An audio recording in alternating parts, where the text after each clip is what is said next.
We all have ghosts.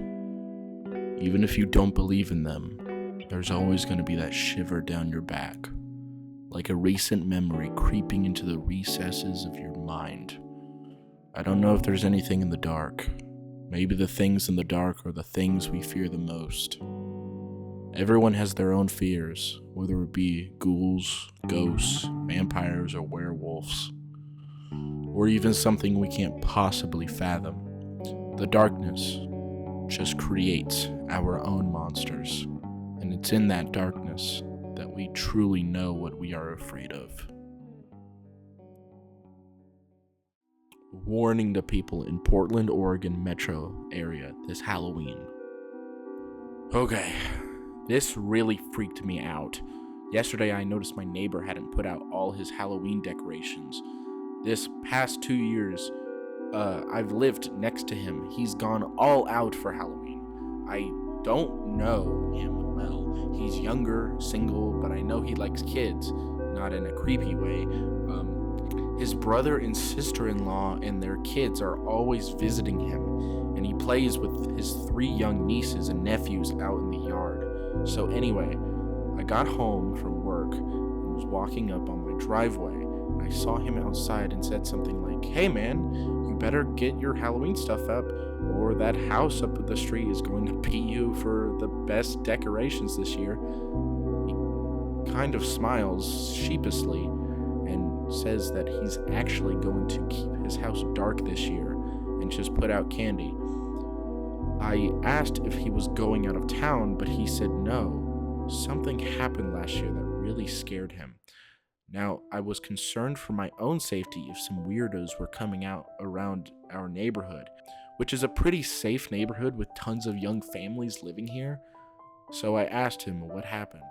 He said last year he had his brother's family over so they could trick-or-treat in the neighborhood, since they live in an apartment complex that doesn't do much for Halloween. He had a bunch of kids come to the door like always. His family took off around 10:30. And there were only a few older trick-or-treaters, but by 11:30, they were pretty much done. So he was inside watching TV and the doorbell rings. He grabs the candy bowl and heads over, noticing that it's a little past midnight, and that's pretty rude for trick-or-treaters to still be out. But then notices he hasn't turned off all of the decoration lights yet, so this house is still a beacon. He swings the door open and is about to yell "boo" or something to freak them out, but stops dead when he sees the kids at the door.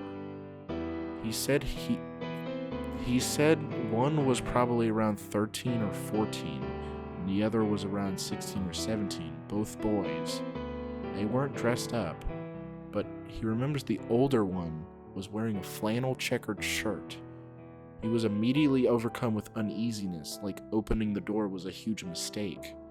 They just stared at him, and he noticed they had really big irises and dilated pupils. He couldn't even see the whites of their eyes, so he figured they were contact lenses. He was frozen there holding the candy bowl, like he couldn't slam the door in their face as much as he wanted to. So he nervously tried to smile at them, hoping they would break character, and asked for candy or something.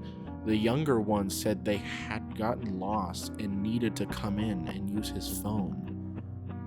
That was when he closed the door more than halfway on them and said, "No, sorry." And the older one said something like, "Can we just wait in your house until our parents come get us?"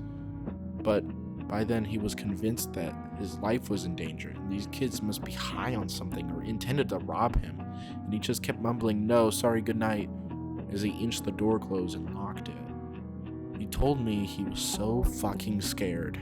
At that point, they were going to try and break in through one of the windows or something, but he looked through the peephole and they had turned to leave. He watched TV with the volume really low so he could hear any sounds at all, and he stayed up till 5 in the morning. The whole time he's telling me this, I'm thinking, oh my god, this sounds so familiar, just like the Black-Eyed Kids urban legend. Then I thought, hey, maybe this dude is trying to scare me because, after all, he does have the Halloween spirit. So I'm looking at him incredulously, but trying to not seem too gullible. So I'm like, man, that is a really crazy story. Sounds like the Black Eyed Kids. He just looks at me blankly. The what? Is that a movie or something? And I said no, but told him to go look it up online. Like an hour later, I get a knock on my door, and admittedly, almost jumped out of my skin thinking it's a demon child. It was my neighbor, and his eyes were freaking huge. He swears to me up and down that he had never heard of the Black Eyed Kids before, and it's similar to what happened to him. So we talked a while longer, and he said the fear he felt was so primal and came over him the second he opened the door. Anyway, guys, beware. I guess Halloween would definitely be the perfect cover for them.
Some weird shit happened this Halloween.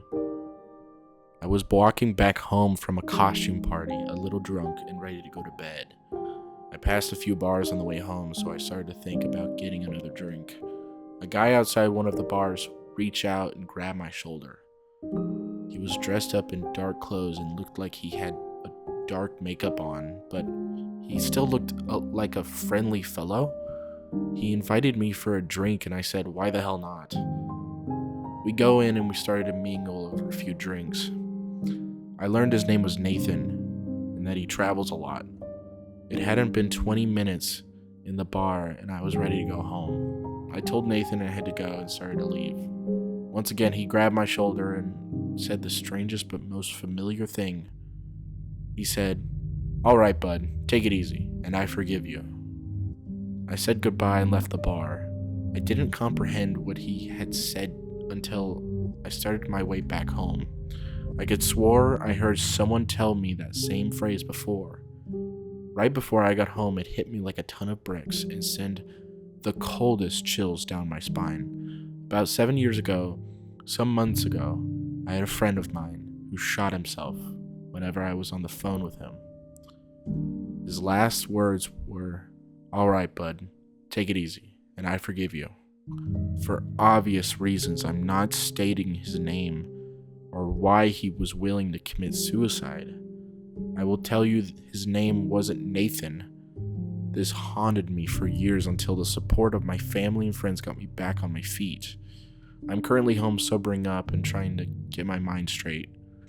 I'm honestly a little shooken up and probably forgot a lot of vital information.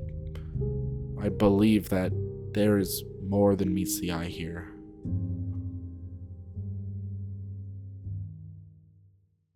I've been stuck in Halloween 2022 for almost 250 days.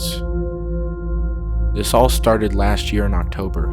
I was looking at stuff at Spirit Halloween and this countdown to Halloween calendar with rotating numbers and themed like the movie Trick or Treat caught my eye. I thought it looked cool, so I added it to the rest of my stuff and paid. For a week or so, I was doing good with ensuring the number was accurate. Consequently, time moved as normal. On October 17th, I forgot to change the date when I slept that night. On what should have been the 18th, which my phone said it was, every other device in my house said it was the 17th. The day played out the same as the day before. I couldn't believe it. I could change the date to whatever day I wanted less than 99 days before Halloween. It only had 2 numbers, with my phone helping me with what the actual date was. I played around with different dates. I couldn't go to any big holidays. Seeing the farthest I could go back was July 24th. I did go back to my sister's birthday in September once or twice. Otherwise, I just played around with the dates. I did this until Halloween arrived. I wanted Halloween to be the right day, so I set my calendar to 0. My first Halloween was normal. I took my younger siblings trick-or-treating, went to a party afterwards, etc. It wasn't until the day after, November 1st, that it became a problem. Unlike before, the only numbers on the device were these 2 zeros. Since then, I've been going through the same day over and over. When comparing it, I would say it's closest to the movie The Map of Tiny Perfect Things, because even if I stay up until midnight, which it's about to storm, no matter where I am back in bed on the morning of October 31st. It seems to have a small radius, only going as far as 40 miles, seemingly because everything I did the first time around, the party, trick-or-treating, etc., happened in that radius. I feel terrible for my family and everyone else within the 40 miles. You might be wondering why it took so long to get help. Well, other than being stuck in the same day, I can still keep updated on what's going on through my phone. But a few days ago, after getting back from the 200-something trick-or-treating, there was a note attached to my calendar. Here's what it said. Halloween's good and fun, but over and over, not so much. Find a solution before a full year has passed, or this problem will forever last. This was scary on its own, but the next night, when I was at the party, someone dressed as Sam, the character from the calendar, stared at me the whole time. This hadn't happened in any other loops. Do any of you guys have a similar problem? I figured if anyone knew how to fix this, it would be Reddit's community of no sleepers. With all the crazy experiences I've read on this sub, surely you guys could help me before it's too late.